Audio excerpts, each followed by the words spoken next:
कहाँ से पढ़ाएंगे, कहाँ से लिखाएंगे महंगाई के दौर में? भाई बचोगे तब खाओगे, बचोगे नहीं तो कहाँ से खाओगे? जब बचोगे नहीं तो कहाँ से खाओगे? कोरोना काल में बच गए हो, इसलिए अपनी बात कर रहे हो।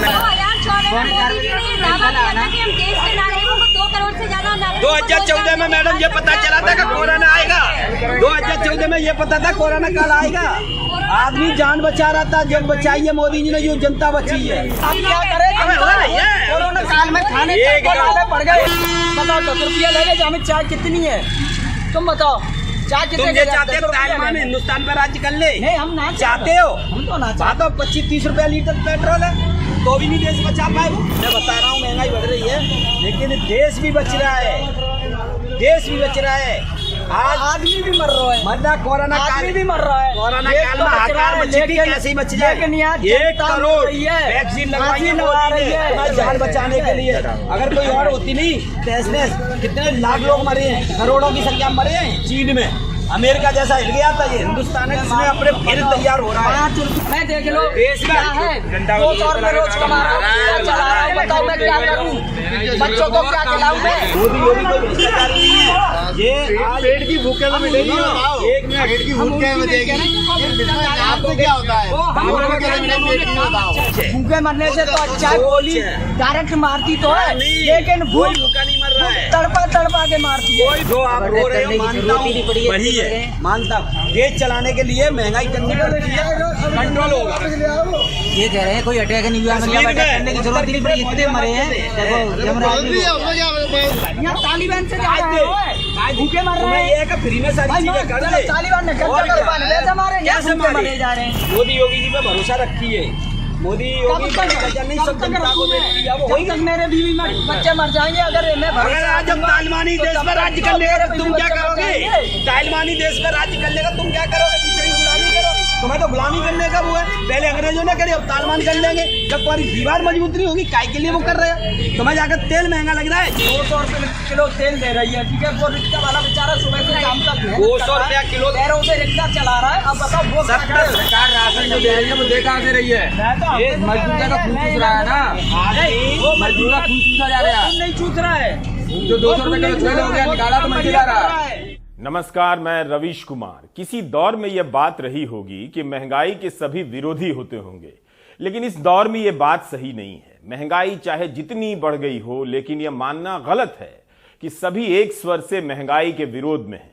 परेशान सभी हो सकते हैं, मगर विरोधी सभी नहीं हैं। यह एक बड़ा राजनीतिक परिवर्तन है। जब मैंने अपने फेसबुक पेज पर लोगों से पूछा कि पेट्रोल और डीजल के बढ़ते दामों से जो असर आया है उसका हिसाब बताइए, तो कई हजार कमेंट आए। कई लोगों ने कहा कि अब वे चुप हो गए हैं क्योंकि जिक्र करते ही दोस्त उलझ जाते हैं, महंगाई के सपोर्ट में विकास की योजनाएं गिनाने लगते हैं। इस तरह के तर्क देते हैं कि 7 लाख की कार खरीद ली, 100 रुपए का पेट्रोल नहीं खरीद सकते। दोस्त गाली भी देने लगते हैं। कई लोगों ने निजी तौर पर मैसेज किया कि महंगाई से बड़ी तकलीफ है, लेकिन उससे भी बड़ी तकलीफ है इसे लेकर ना कह पाने की। जिक्र करते ही दोस्त, सहकर्मी और रिश्तेदार टूट पड़ते हैं कि मोदी विरोधी हो रहे हो, जैसे दूसरी सरकार आएगी तो दाम क्या कम कर देगी। 2 लोग महंगाई को लेकर चुप है, एक जो महंगाई से परेशान है और दूसरा जिनसे उम्मीद है कि टैक्स घटाकर महंगाई कम करेंगे, यानी प्रधानमंत्री। 10 महीने से जनता पेट्रोल, डीजल, सरसों तेल, रसोई गैस, सीमेंट, न जाने कितनी चीजों के बढ़े हुए दाम को लेकर त्राही त्राही कर रही है, लेकिन प्रधानमंत्री ने एक शब्द नहीं कहा। मगर उनकी इस चुप्पी की भरपाई लाखों समर्थकों ने जरूर कर दी है। ये समर्थक महंगाई की बात करने वालों को चुप करा देते हैं। उनके तर्क भले ही व्हाट्सएप यूनिवर्सिटी से लिए गए हों, लेकिन महंगाई का जिक्र करते ही ये टूट पड़ते हैं। इन समर्थकों को आप मोदी के समर्थक कह सकते हैं, लेकिन इनका एक और नया नाम है, महंगाई के समर्थक। भारत की राजनीति में जनता के बीच से महंगाई के ऐसे प्रखर समर्थक कभी नहीं देखे गए। आप खुद से एक सवाल कीजिए, क्या आप खुलकर लोगों के बीच कह पा रहे हैं कि इस महंगाई ने आपको बर्बाद कर दिया है? कहने के पहले क्या आप इसका ध्यान रखते हैं कि आसपास कोई महंगाई का सपोर्टर तो नहीं है? क्या आप ट्रेन में चलते हुए, बस में चलते हुए लोगों को महंगाई पर बात करते हुए सुन रहे हैं, या आप कर पा रहे हैं, या महंगाई के सपोर्टर के ख्याल से चुप हो जाते हैं? कई लोगों ने हमसे ये बात कही है कि वे कहें तो किससे कहें, बोलने पर महंगाई के सपोर्टर आ जाते हैं। सरकार के पक्ष में लोग दलील देते हैं कि फ्री वैक्सीनेशन हो गया है और बहुत सारी जो गवर्नमेंट की सुविधाएं उसको गिनाते हैं और ये भी बोलते रहते हैं कि भाई पेट्रोल महंगा हो गया तो क्या हुआ, बाकी सब चीज़ें तो सही हो ही रही हैं। तो ज़्यादातर लोग डिफेंड करने के लिए आ जाते हैं इसमें। जब भी ऐसी कोई बात होती है तो जो उनकी दलीलें होती हैं वो यही होती हैं, विकास हो रहा है, वैक्सीनेशन लग रहे हैं, सारी चीज़ें हो रही हैं, इसके लिए पैसा चाहिए, पैसा कहाँ से आएगा। तो उनकी दलीलें यही होती हैं कि विकास के नाम पर महंगाई बढ़ रही है। लेकिन समस्या ये है कि विकास के नाम पर अगर महंगाई बढ़ रही है तो उसकी भरपाई किस हद तक कोई दूसरा करे। ऐसा ना हो कि फिर उसकी महंगाई, उसकी भरपाई दूसरे को करनी पड़े, ये हालत ना आए।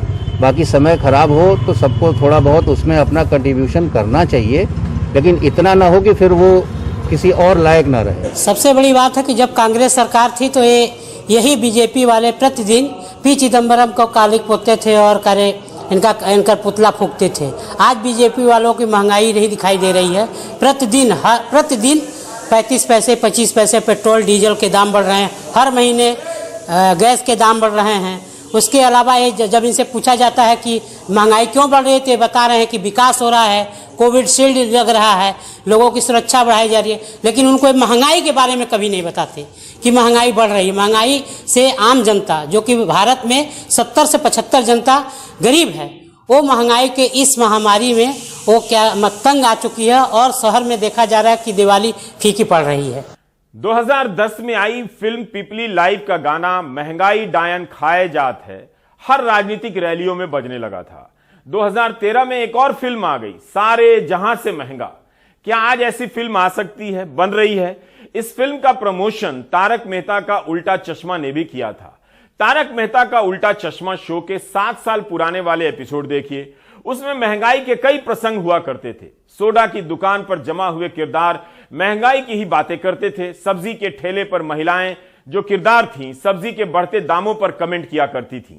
सीरियल के किरदार केंद्रीय बजट पर भी टिप्पणी करते थे और दिवाली पर 20,000 रुपए तोला सोना होने पर औरतें कोसा करती थी सीरियल में। आज सोना 49,000 50,000 तोला है। इस एक सीरियल में महंगाई के कई रेफरेंस आपको मिलेंगे। क्या अब भी इस तरह से कार्यक्रमों में ऐसे प्रसंग होते हैं, ये आप बता सकते हैं। मेरे फेसबुक पेज पर कई लोगों ने बताया कि उनकी कमाई घटी है और खर्चा 40% बढ़ा है। पूरा हिसाब है कि महीने का पेट्रोल 1500 लगता था, अब 2800 लगता है। आम जनता कुछ बोलती नहीं है, अगर बोलते हैं तो लोग गलत शब्दों का इस्तेमाल शुरू कर देते हैं। बाड़मेर के दामाराम ने लिखा है कि पिछले साल खेती में 520 लीटर डीजल चला, जिसकी कीमत 41,600 रुपए लगी। वहीं इस साल 520 लीटर डीजल 54,600 रुपए का आया, लेकिन फसल के दाम वही हैं। गिरीश सोनार्थी का यह कमेंट सोमवार को हुई 266 रुपए की वृद्धि से पहले का है। इन्होंने लिखा है कि रेस्टोरेंट गैस पहले 900 से 1100 हो गया, अब 1700। एक महीने में लगभग 12 से 15 सिलेंडर पर अब एक्स्ट्रा 9,000 से ज्यादा का खर्च हो गया है। फिर तेल लगभग 12-15 टीन ऑयल पहले 1300 और अब 2400 का हो गया है। इस पर अतिरिक्त खर्चा 14,700 का आ गया।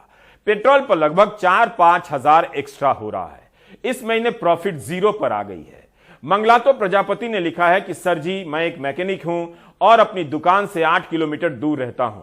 पहले 200 रुपए के तेल में एक हफ्ता चल जाता था, आज लगभग 350 रुपया बैठता है। रही बात महंगाई की, तो मार्च 2021 से आज की तारीख तक ऑटो पार्ट्स के रेट में 34% की बढ़ोतरी हो चुकी है।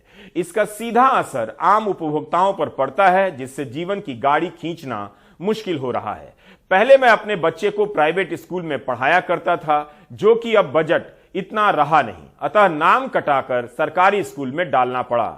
और यह मेरी नहीं, लगभग 80% भारतीयों की यही दशा है। मुंह से बोले ना बोले, पर फर्क तो पड़ता है। प्रजापति ने एक बात कही कि मुंह से बोले ना बोले, फर्क तो पड़ता है। हमारा जोर इसी पर है कि जब परेशान है तो मुंह से क्यों नहीं बोल पा रहे हैं। कई लोगों ने सचेत रूप से कोई राजनीतिक कमेंट नहीं किया है। महंगाई को लेकर गुस्सा तो है, हो सकता है, लेकिन गुस्सा किससे है यह लिखने से लोग बच रहे हैं। मेरे फेसबुक पेज पर महंगाई की बात करने वाले हर ऐसे कमेंट करने वालों पर महंगाई के सपोर्टर टूट पड़ते हैं। फिर भी सोशल मीडिया से बाहर की जनता इस परेशानी को बयां तो कर रही है, लेकिन सावधानी के साथ, नाम नहीं ले रही है उनका। अजय ने वाराणसी में कुछ लोगों से पूछा कि क्या उनकी आमदनी भी बढ़ी है, क्योंकि मध्य प्रदेश के मंत्री कह रहे हैं आमदनी भी तो बढ़ गई है लोगों की। बिल्कुल नहीं भैया, आमदनी है ही नहीं।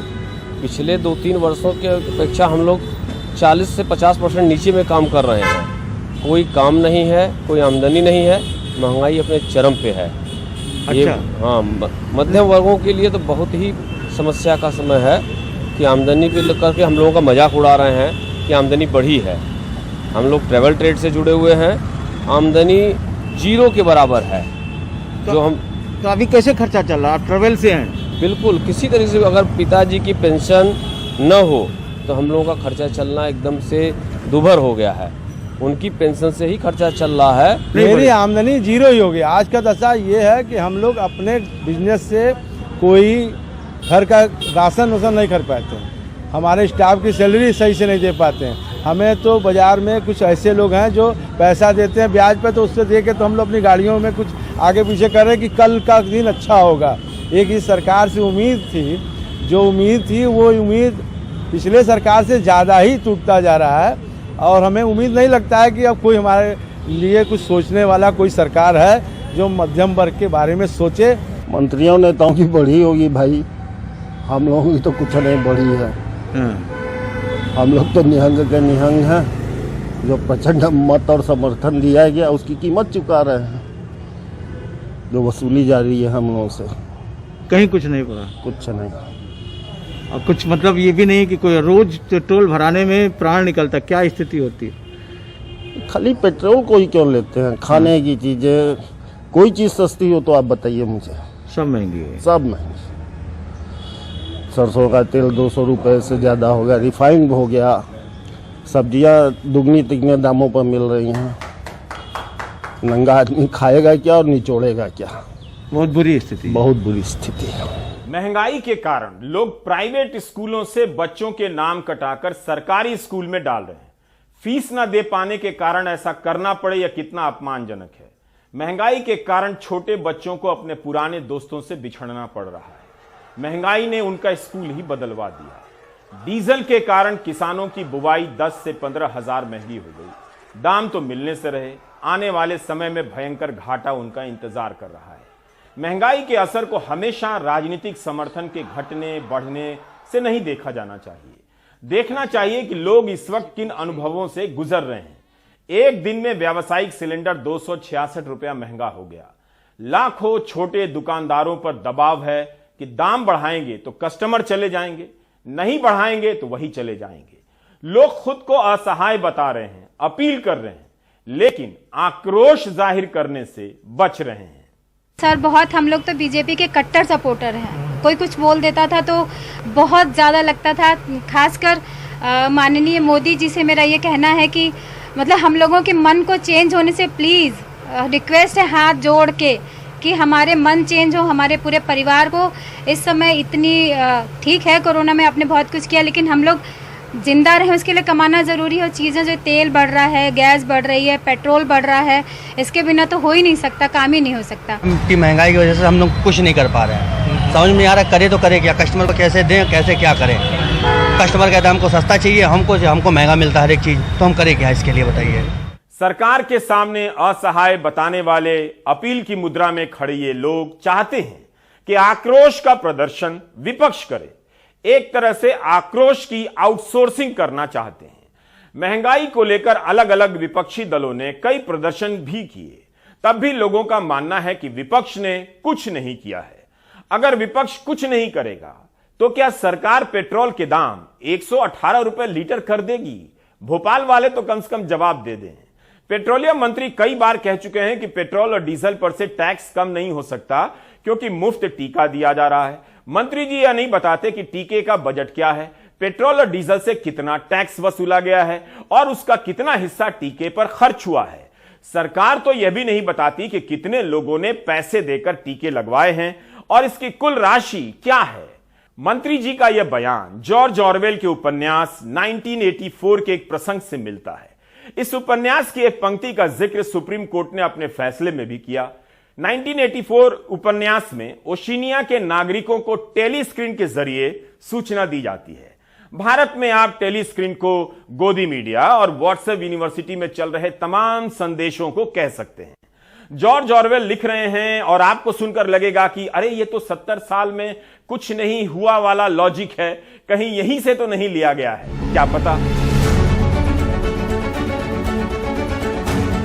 तो जॉर्ज ऑरवेल लिख रहे हैं, दिन रात टेलीस्क्रीन से आपके कानों से इसी तरह के आंकड़े टकरा रहे हैं कि 50 साल पहले की तुलना में आज लोगों को अधिक भोजन मिल रहा है, अधिक कपड़े दिए गए हैं, अच्छा घर दिया गया है, मनोरंजन के अच्छे साधन दिए गए हैं, लोगों की उम्र लंबी हो रही है, कम घंटों के लिए काम कर रहे हैं, स्वस्थ हैं, मजबूत हैं, खुश हैं और ज्यादा बुद्धिमान हैं, बेहतर तरीके से शिक्षित हैं। इसमें एक भी शब्द न साबित किया जा सकता है न खारिज किया जा सकता है।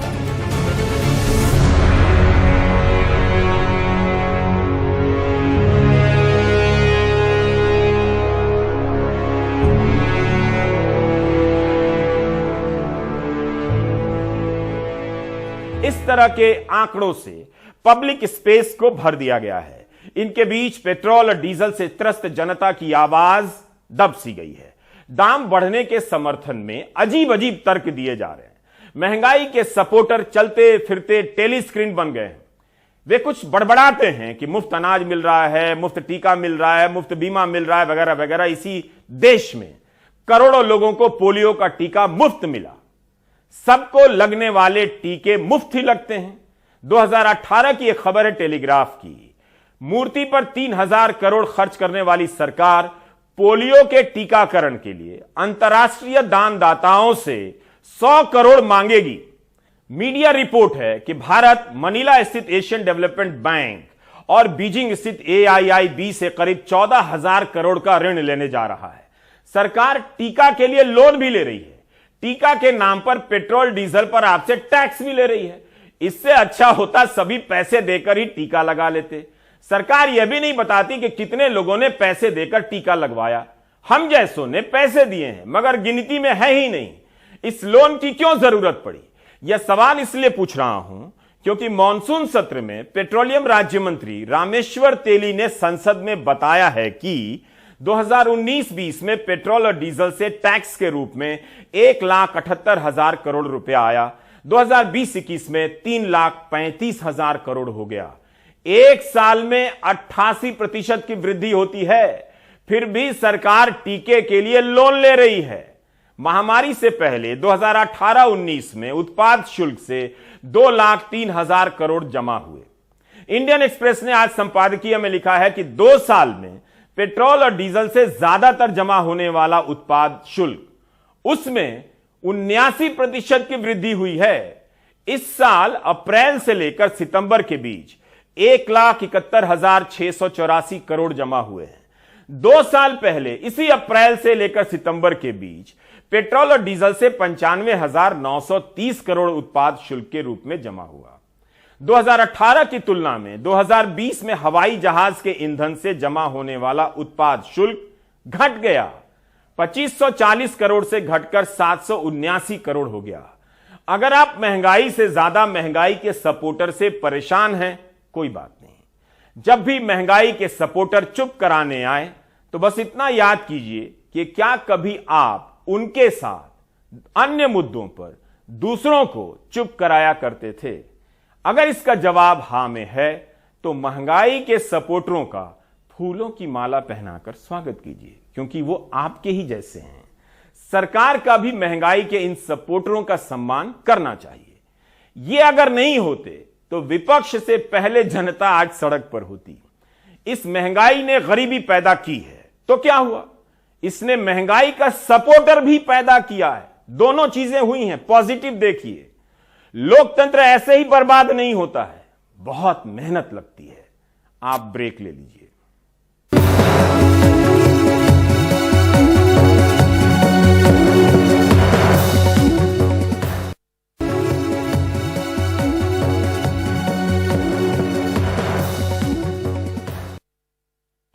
डीजल के दाम से खेती की लागत भागत हो रही है।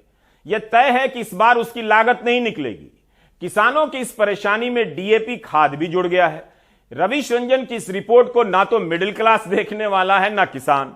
रही बात सरकार की, तो वो देख ही रही है कि कोई भी नहीं देख रहा है।